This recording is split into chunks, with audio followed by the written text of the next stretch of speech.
El 13 de septiembre de 1944, a las 7 horas, en una carretera forestal al este de Rotgens, Alemania, los hombres de la tercera división blindada se encontraban frente a algo que el ejército alemán había afirmado durante 6 años que no podía ser atravesado. 3 días antes, habían disparado lo que se consideró el primer proyectil de artillería de campaña estadounidense sobre suelo alemán. 2 días después, el 12 de septiembre, una pequeña fuerza compuesta por tanques Sherman e ingenieros se convirtió en la primera unidad estadounidense en capturar una ciudad alemana. Ahora, al amanecer del día 13, estaban frente al muro occidental de la línea Sigfrido. Ante ellos se extendía una formidable defensa. 18.000 búnkeres y fortines, 5 filas de dientes de dragón incrustados en bases de hormigón reforzado, cada uno encajado con el siguiente. Había zanjas antitanques cavadas según los estándares más estrictos, 6 metros de ancho y 2,5 metros de profundidad, con paredes casi verticales talladas en arcilla, un terraplén en el lado defensivo y minas en el fondo. Detrás de las zanjas estaban los dientes de dragón, y detrás de estos, los fortines. 6 años de construcción habían condensado toda la doctrina alemana de defensa fortificada en una única línea continua de 630 kilómetros, que se extendía desde la frontera con los Países Bajos hasta Suiza. Y, aún así, los estadounidenses la atravesaron. Los hombres de Comando de Combate B, apoyados por la Compañía B del 23º Batallón de Ingenieros Blindados, no atacaron la línea como los alemanes habían previsto. Neutralizaron los fortines que abrían fuego contra ellos, destruyeron los que no se rendían. Cuando una zanja antitanque bloqueaba su avance, simplemente la rellenaban. Utilizaron bulldozers, cargas de demolición y tanques Sherman equipados con cuchillas de acero en la parte frontal. La historia oficial del Cuerpo de Ingenieros del Ejército de Estados Unidos describe estos hechos de forma seca, pero precisamente esa sobriedad es reveladora. Muchas zanjas quedaron a medio excavar. Habían comenzado a cavar zanjas frente a los dientes de dragón, pero tuvieron que abandonarlas, dejando atrás picos y palas. La frontera más costosa de Europa estaba siendo completada a mano por jóvenes de las juventudes hitlerianas y hombres mayores del Volksturm, y aún así no lograron terminarla. Lo más desconcertante para el lado alemán era que incluso las zanjas correctamente terminadas, construidas según el manual, también fueron superadas. No tras largos asedios, sino en cuestión de horas, a veces minutos, por tanques que, según todos los cálculos realizados desde 1916 por el Cuerpo de Ingenieros alemán, no deberían haber podido cruzarlas. Los prisioneros alemanes interrogados en los meses siguientes repetían la misma idea. La zanja era correcta, las dimensiones eran correctas, la doctrina era correcta. Habían hecho todo según el manual. Entonces, ¿qué había salido mal? La respuesta es una de las historias más extrañas del frente occidental. Es la historia de un equipo que costaba casi nada, de un sargento de Nueva Jersey que soldó acero de desecho para crear algo que nadie le había pedido, de 2 soldados en la playa de Omaha que se turnaban para operar un bulldozer bajo fuego directo, y de una doctrina que el ejército estadounidense había estado desarrollando silenciosamente desde 1942. Es una historia para la que los alemanes nunca escribieron un manual, porque lo que enfrentaban no era realmente un tanque, sino un sistema. Y la zanja antitanque alemana había sido diseñada en 1916 y nuevamente en 1939 para detener tanques, no sistemas. Para entender por qué 300 kilómetros de zanjas perfectamente diseñadas no lograron detener a las tripulaciones de los Sherman del ejército estadounidense, hay que remontarse al origen, al hombre que cavó la primera zanja antitanque del mundo, un ingeniero alemán en 1916. En ese momento, tenía razón, y en 1944, según todos los cálculos que había aprendido, seguía teniendo razón, y aún así estaba a punto de perder. La zanja antitanque fue una invención alemana, algo que conviene recordar. La primera se excavó a finales de 1916 en el frente occidental, cuando los ingenieros alemanes observaron por primera vez un tanque británico Mark IV avanzando lentamente sobre el barro del Somme. Era lento, poco fiable mecánicamente y su armamento era limitado, pero podía cruzar alambradas y aplastar nidos de ametralladoras. El infante alemán común en su trinchera no tenía respuesta. El cuerpo de ingenieros sí la tenía, la Panzergraben, literalmente zanja para tanques. La doctrina era simple y elegante. Un tanque, como cualquier vehículo, tiene una distancia máxima que puede salvar. Por lo tanto, Basta con construir una zanja más ancha que esa distancia, con paredes más empinadas de lo que el tanque puede escalar y con suficiente profundidad para que el vehículo quede apoyado en el fondo mientras sus orugas no encuentran tracción en las paredes. Las matemáticas eran irrefutables. Un tanque que caía en una zanja así era un tanque perdido.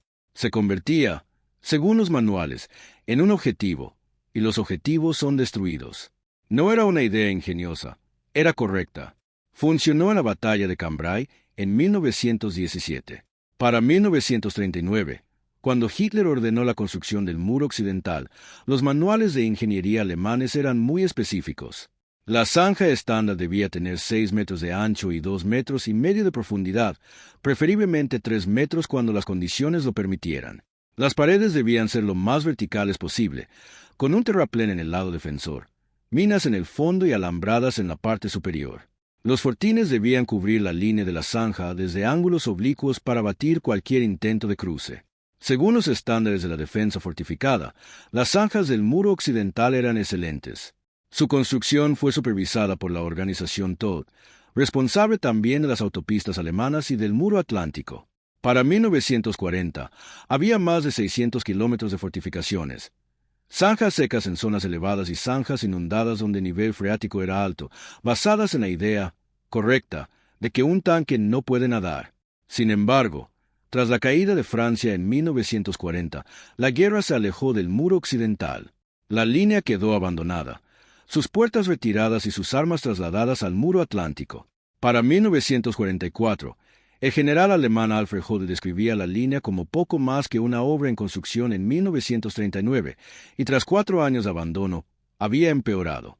Aún así, la estructura básica permanecía. En agosto de 1944, con los blindados estadounidenses avanzando por Francia, Hitler ordenó reactivar el muro occidental. La orden, fechada el 24 de agosto, fue claramente una medida desesperada. Se movilizaron 20.000 trabajadores forzados y miembros del servicio laboral del Reich. La mayoría eran jóvenes de entre 14 y 16 años, pertenecientes a las juventudes hitlerianas. También se reclutó a civiles locales, mujeres, niños y ancianos, muchos de los cuales nunca habían trabajado largas jornadas cavando zanjas.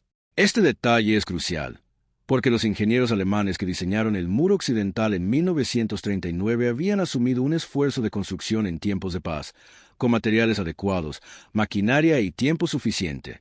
En el otoño de 1944, en cambio, contaban con jóvenes sin experiencia, como aquel que escribió en su diario que esperaba que su madre no lo castigara demasiado, porque no creería que lo habían enviado a cavar trincheras. Esa era la fuerza laboral encargada de completar la línea defensiva más cara de Europa. Y, aún así, las zanjas que se terminaron seguían siendo correctas según el manual. Sus dimensiones eran exactas. El diseño era correcto, pero las zanjas formaban parte de un sistema pensado para que un tanque cayera en ellas y se convirtiera en un objetivo. Estaban diseñadas contra el tanque, no contra todo lo que acompañaba al tanque. Esa diferencia resultaría crucial de una manera que ningún oficial de ingenieros alemán en 1944 podía prever. Mientras los jóvenes de las juventudes hitlerianas cavaban zanjas a mano, al otro lado del Atlántico el ejército de los Estados Unidos estaba desarrollando silenciosamente algo para lo que el cuerpo de ingenieros alemán no tenía equivalente, ni respuesta, ni siquiera plena conciencia. Los estadounidenses estaban creando algo que no atacaba una zanja antitanque como los alemanes esperaban, sino que la hacía desaparecer. Y el hombre cuyo nombre quedó asociado a ello, aunque nunca patentó nada, no era un ingeniero, sino un sargento de 29 años de Nueva Jersey, que servía en un escuadrón de reconocimiento blindado.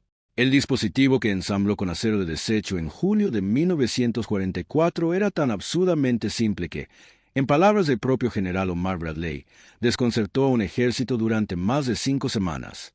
La clave está en algo que el cuerpo de ingenieros alemán no comprendía sobre el tanque estadounidense en 1944. El Sherman que llegó al muro occidental, en la mayoría de los casos, no era simplemente un Sherman, sino un Sherman equipado con un kit. Ese kit era la Palatapadora M1, aprobada para producción en 1943. Para 1944 el ejército estadounidense la fabricaba en grandes cantidades, instalándola en los modelos M4A1, M4A2 y M4A3, y enviándola a todos los frentes activos. La pala pesaba aproximadamente 1.800 kilogramos y se fijaba a la parte frontal del tanque mediante soportes soldados al casco. Podía elevarse y bajarse mediante un sistema hidráulico o, en algunas versiones, mediante cables. El conductor podía activarla, bajarla y empujar tierra con ella, y en caso de emergencia podía desprenderse de ella en unos 10 segundos. El tanque en sí no cambiaba. El cañón seguía funcionando y la tripulación seguía combatiendo. Esta era la verdadera respuesta a la zanja antitanque. No era una táctica ni una doctrina, sino un equipo adicional que cualquier Sherman podía llevar al combate. Su costo, en términos de guerra blindada, era casi insignificante. No requería entrenamiento especial más allá del que ya tenía una tripulación de tanque. Y, lo más importante, cambiaba la geometría del obstáculo de una manera que los ingenieros alemanes no habían previsto. La historia de cómo surgió es aún más interesante. El cuerpo de ingenieros del ejército estadounidense llevaba pensando en este problema desde 1942, después de observar cómo los británicos en el norte de África montaban palas topadoras Caterpillar en tanques Matilda para despejar minas. Se presentaron dos diseños, uno con sistema de cables y otro hidráulico. Ambos fueron aprobados, y la producción a gran escala comenzó en diciembre de 1943. Las primeras unidades se entregaron en Italia a tiempo para las campañas de la primavera de 1944. Allí se aprendieron lecciones duras pero valiosas. Un Sherman con pala podía despejar en minutos una carretera a la que un bulldozer sin blindaje no podía acercarse sin que su operador fuera abatido. Podía rellenar cráteres de bombas, apartar vehículos destruidos y, aunque la doctrina aún se estaba desarrollando, también podía rellenar zanjas antitanque. Aquí entra en juego una cuestión matemática que los ingenieros alemanes no habían considerado. Una zanja antitanque estándar tenía un volumen aproximado de 15 metros cúbicos por cada metro lineal, para rellenar lo suficiente como para permitir el paso de un tanque. Por ejemplo, un carril de 6 metros de ancho, se necesitaban unos 90 metros cúbicos de tierra. Un solo Sherman con pala, sin oposición, podía mover ese volumen en unos 15 a 20 minutos. Y la tierra ya estaba allí. Era el mismo terraplén que los ingenieros alemanes habían acumulado cuidadosamente en el lado defensivo. Ese terraplén se convertía en el material de relleno del atacante. El Sherman empujaba esa tierra de vuelta a la zanja, cruzaba y seguía avanzando. Por eso las fotografías del muro occidental a finales de 1944 resultan tan extrañas. Los dientes de dragón siguen en su lugar, los fortines también, ennegrecidos por explosiones y disparos. Pero las zanjas antitanque han desaparecido. No fueron abiertas mediante brechas, sino rellenadas. Solo queda una leve depresión en el terreno, la cicatriz de algo que ya no existe. Para el día de el 6 de junio de 1944, el ejército estadounidense había solicitado 393 Sherman con pala, pero la producción no alcanzó la demanda. Para mayo, solo 105 estaban listos. De ellos, 16 debían desembarcar en Omaha Beach en la primera oleada. Solo 6 llegaron a la costa. 5 fueron destruidos por el fuego alemán en pocas horas. Solo uno sobrevivió. Ese único tanque con pala se convirtió en la solución a un problema imprevisto. Detrás de la cresta de Guijarros en Omaha había una profunda zanja antitanque, excavada frente a la salida E1, que cumplía perfectamente su función. Los Sherman que habían logrado llegar a la playa no podían avanzar, y la infantería, atrapada en la arena, tampoco.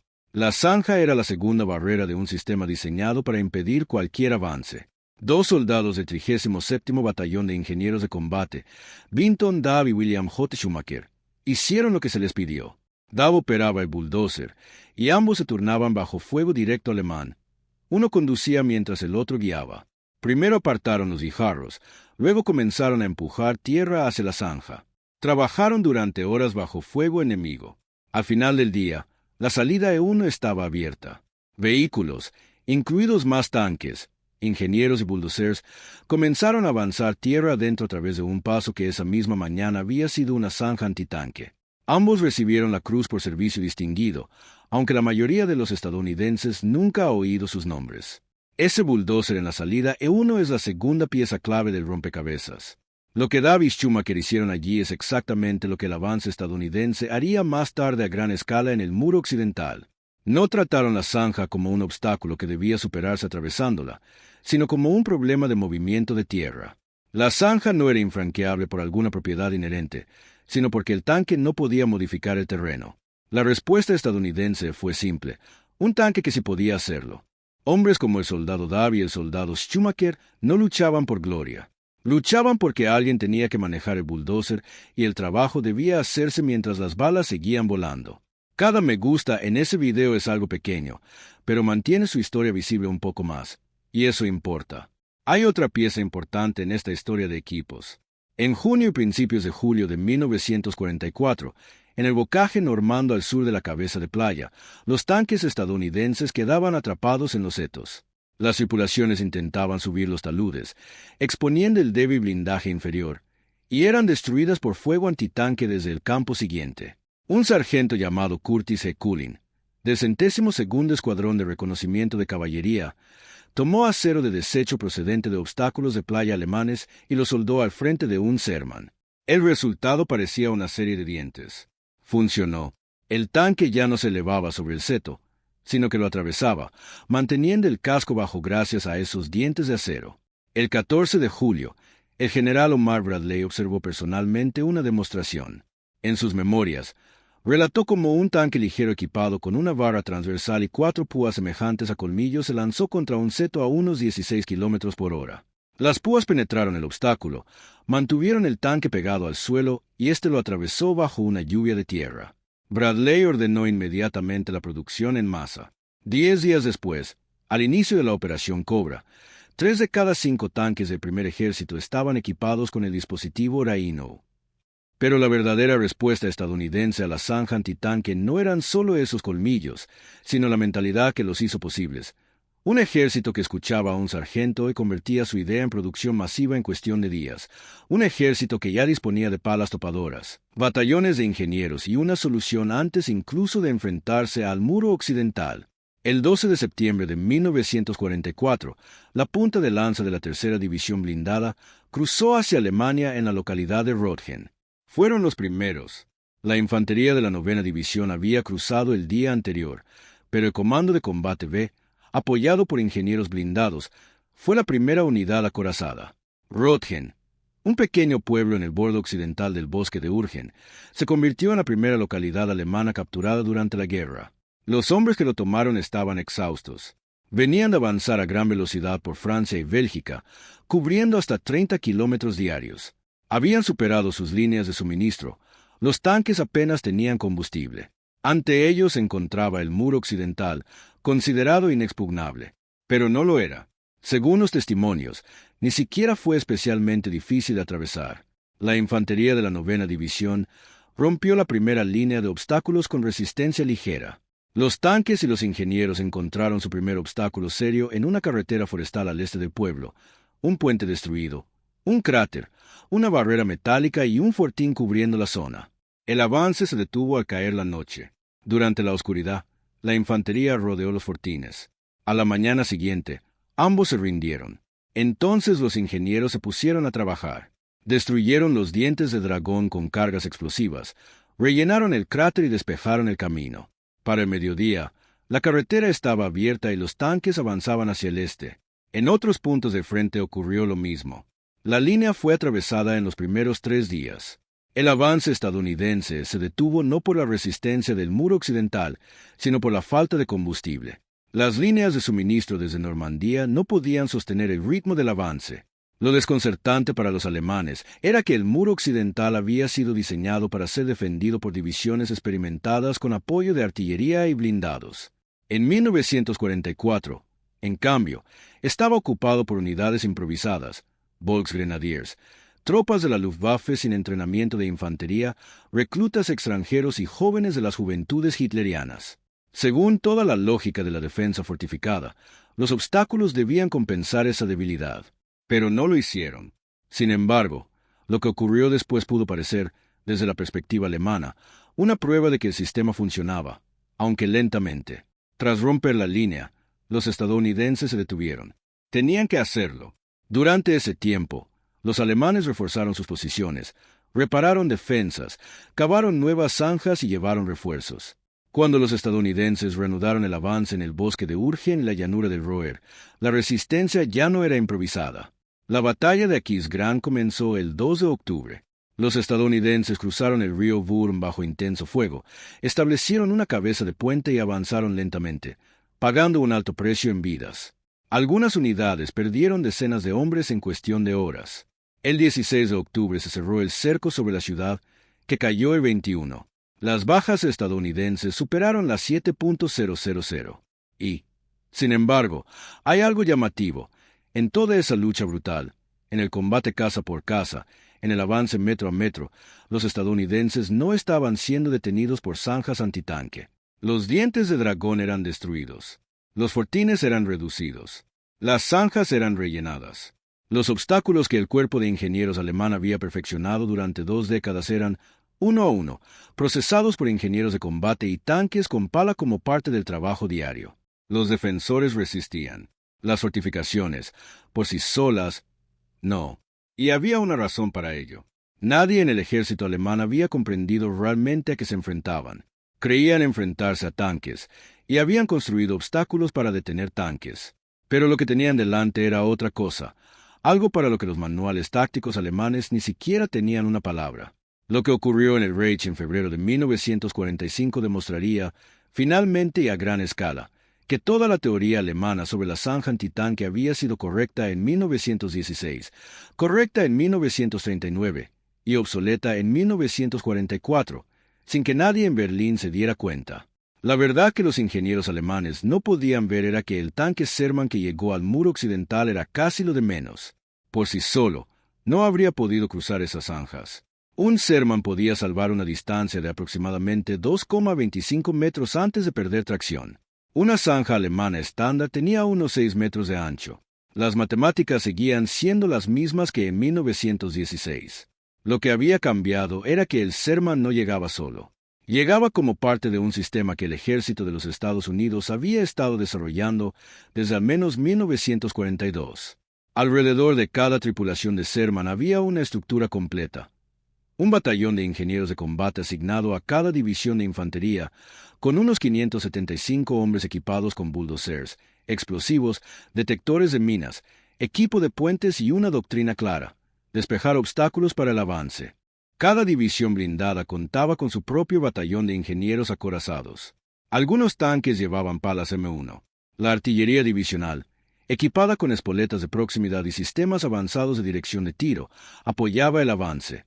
Había observación aérea adelantada y compañías de transporte que llevaban combustible y munición a un ritmo que la Wehrmacht no podía igualar. Ese era el verdadero sistema. Y la zanja antitanque alemana había sido diseñada contra un tanque, no contra un sistema. Esa es la diferencia que los ingenieros alemanes, incluso después de la guerra, nunca lograron definir con claridad. Habían construido un obstáculo para detener un vehículo. Los estadounidenses habían dejado de enviar vehículos. Enviaban fuerzas integradas de armas combinadas, dentro de las cuales el vehículo era solo una parte. Lo importante no era el tanque, sino el equipo. Un ejemplo claro es el 291º Batallón de Ingenieros de Combate, bajo el mando del teniente coronel David Peregrine. Durante su servicio en Europa, construyó decenas de puentes, de madera, baile y trebay. Realizó cruces de ríos bajo fuego enemigo, despejó miles de minas y capturó miles de prisioneros alemanes. Todo esto con una unidad de unos 600 hombres. Eso es lo que una zanja antitanque tenía que enfrentar antes siquiera de detener a un solo Sherman. No al tanque, sino al batallón que venía detrás. Lo mismo ocurre con el dispositivo Rhino del sargento Curtis Cullen, que se hizo famoso cuando Eisenhower relató la historia años después. Es el ejemplo perfecto del verdadero sistema. Un sargento detecta un problema, improvisa una solución y la cadena de mando, en lugar de bloquearla, la adopta.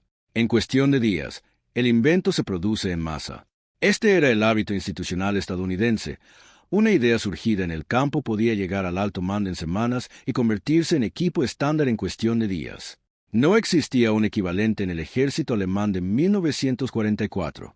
A pesar de haber comenzado la guerra con una gran capacidad de innovación, para entonces había perdido la capacidad de transformar ideas en producción. Las decisiones dependían directamente de Hitler, mientras que la organización Todt reconstruía el muro occidental con mano de obra sin formación. El cuerpo de ingenieros que había diseñado las defensas originales ya no existía como tal. Mientras tanto, los británicos habían desarrollado su propio sistema, vehículos especializados para cada tipo de obstáculo, conocidos como los Fannies de Hoover. Incluían tanques capaces de rellenar zanjas instantáneamente o desplegar puentes en minutos. Los estadounidenses, sin embargo, optaron por otro camino. En lugar de crear un vehículo distinto para cada tarea, construyeron un sistema flexible, el Sherman con pala, apoyado por ingenieros, artillería, logística y coordinación de armas combinadas. Esa fue la verdadera respuesta a la zanja antitanque. Si algún familiar tuyo, padre, abuelo o tío, sirvió en un batallón de ingenieros o en alguna unidad que participó en la ruptura del muro occidental, sería un honor conocer su historia. ¿En qué unidad sirvieron? ¿Dónde cruzaron? Los relatos que no llegaron a las historias oficiales suelen ser los más importantes. Compártelos. El 8 de febrero de 1945, las fuerzas británicas y canadienses del Besos Cuerpo, bajo el mando del teniente general Brian O'Rourke, cruzaron la línea de partida en el Reichswald, dando inicio a la Operación Veritable. La 15ª División Escocesa, en el centro, estaba comandada por el mayor general Colin Tiny Barber. La Brigada de Reserva de Barber, la 44ª Brigada, apoyada por tanques de los Grenadier Guards, incluidas variantes lanzallamas Krakenau, tenía la misión de cruzar las zanjas antitanque alemanas al este de Frasel. Tras 7 horas avanzando con dificultad por el barro, los británicos llegaron a la zanja. A las 5 de la mañana, 20 minutos antes del amanecer, la brigada atacó. 5 tanques con rodillos desminadores avanzaron en columnas paralelas, golpeando el terreno con cadenas para detonar minas antipersonales. 3 quedaron atascados en el barro. 2 alcanzaron la zanja. Luego avanzaron tanques especializados que depositaron haces de madera dentro del obstáculo, creando un paso. La infantería de los King's Scottish Borders cruzó y capturó 2 aldeas, tomando, según los informes, prisioneros profundamente conmocionados. Eso es lo que le ocurrió a una zanja antitanque de manual en 1945. Un tanque despejó las minas, otro creó el paso y la infantería cruzó. La zanja estaba bien construida. Los hombres que la defendían habían hecho su trabajo correctamente. Cuando todo terminó, la Operación Grenade comenzó a las 2:45 del 23 de febrero de 1945. El 9º Ejército de Estados Unidos, bajo el mando del teniente general William H. Simpson, inició el ataque con la mayor concentración de artillería que un ejército estadounidense había desplegado hasta entonces en el frente occidental. Más de 1.500 piezas de artillería de ejércitos estadounidenses y británicos abrieron fuego simultáneamente sobre el río Roer. En medio del bombardeo, un sargento de artillería anotó el disparo número 300.000 de su batallón en una sola hora. Tras la preparación artillera, 6 divisiones de infantería cruzaron el río en lanchas de asalto y vehículos anfibios. Cada unidad llevaba suministros para 5 días, anticipando retrasos en la construcción de puentes. Al final del primer día, ya se habían tendido 10 puentes sobre el Roer. Los ingenieros trabajaban bajo fuego de ametralladoras y morteros, construyendo puentes a un ritmo extraordinario. 2 semanas antes, los alemanes habían inundado deliberadamente el valle al destruir compuertas de una presa, ganando 13 días de retraso. Pero no lograron una defensa efectiva. El agua, frente a un esfuerzo de ingeniería decidido, se convirtió simplemente en un obstáculo temporal. Para el 2 de marzo, el 9º Ejército había alcanzado el Rin frente a Düsseldorf. La campaña costó poco más de 1.400 bajas estadounidenses y resultó en la captura de 29.000 soldados alemanes. Aquí llega, finalmente, el veredicto sobre la zanja antitanque alemana. La Operación Grenade lo deja claro. Los alemanes emplearon los obstáculos más sofisticados que podían construir, incluso transformando un río en una inundación. Y aún así, los estadounidenses cruzaron. Habían cruzado antes las zanjas del muro occidental, los dientes de dragón de la línea Sigfrido y los obstáculos del Reichswald. No porque estuvieran mal construidos, sino porque estaban diseñados para detener un tipo de guerra distinto. Eso es lo que los prisioneros y los ingenieros alemanes repetían sin llegar a formular completamente. La zanja era correcta, las dimensiones eran correctas, la doctrina era correcta.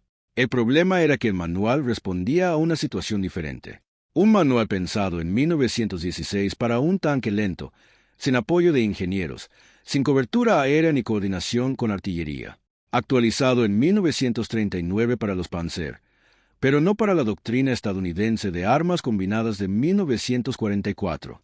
El mariscal de campo Erwin Rommel, En el frente occidental, observó que los estadounidenses mostraban una enorme superioridad en artillería y un suministro casi ilimitado de munición. Cuando eran atacados, respondían con un devastador fuego de artillería y contraatacaban inmediatamente después. Rommel no estaba describiendo tanques, estaba describiendo el sistema. El corresponsal de guerra estadounidense Ernie Pyle lo resumió en una sola frase. Nuestra artillería, escribió, era algo que los alemanes temían casi más que cualquier otra cosa que tuviéramos. Pyle estaba hablando de lo mismo que Rommel, del sistema. ¿Y qué ocurrió con los hombres que dejamos en Röttgen al comienzo de esta historia? El Comando de Combate B de la Tercera División Blindada se quedó sin combustible en el muro occidental en septiembre de 1944. Se detuvo, combatió en el bosque de Urgen durante el otoño, fue trasladado al sur durante la Batalla de las Ardenas y volvió a avanzar hacia el este en primavera. El 23º Batallón de Ingenieros Blindados, que había destruido los dientes de dragón en Röttgen, seguía con ellos cuando la división alcanzó el Rin. La vanguardia cruzó en la cabeza de puente de Remagen en marzo de 1945 y al este del Rin, según los testimonios de quienes estuvieron allí, apenas encontraron zanjas antitanque. La política defensiva alemana no contemplaba una defensa en profundidad en la retaguardia. Habían invertido toda una guerra y enormes recursos en un muro destinado a mantener fuera a los estadounidenses. No habían invertido nada en qué hacer si ese muro era atravesado. Si nos alejamos y observamos el panorama completo, la zanja antitanque alemana no fue derrotada por un mejor tanque, ni por una mejor doctrina de ataque blindado, ni siquiera principalmente por la aviación o la artillería, aunque ambas desempeñaron su papel. Fue derrotada por un equipo acoplado que costaba casi nada, la Pala M1, operada por una tripulación de tanque respaldada por un batallón de ingenieros de combate con una doctrina clara para eliminar ese tipo de obstáculos. Fue derrotada por un sargento de Nueva Jersey que soldó acero de desecho a un tanque porque nadie le dijo que no lo hiciera. Fue derrotada por 2 soldados que se turnaban para operar un bulldozer bajo fuego porque el trabajo tenía que hacerse. Fue derrotada por un hábito institucional. Escuchar a los suboficiales y convertir sus ideas en soluciones reales en cuestión de días, no de años. Los hombres que construyeron ese sistema nunca protagonizaron películas. La mayoría de los estadounidenses no puede nombrar un solo batallón de ingenieros de combate. El 291º Batallón, que destruyó puentes y defendió cruces clave durante la Batalla de las Ardenas, no forma parte de la memoria popular. Tampoco el 23º Batallón de Ingenieros Blindados. Y sin embargo, ellos son la respuesta a la pregunta central. ¿Por qué las zanjas antitanque alemanas no pudieron detener a los Hermann? La respuesta corta es que los ingenieros alemanes no estaban equivocados. Hicieron bien los cálculos, construyeron correctamente los obstáculos y los situaron adecuadamente.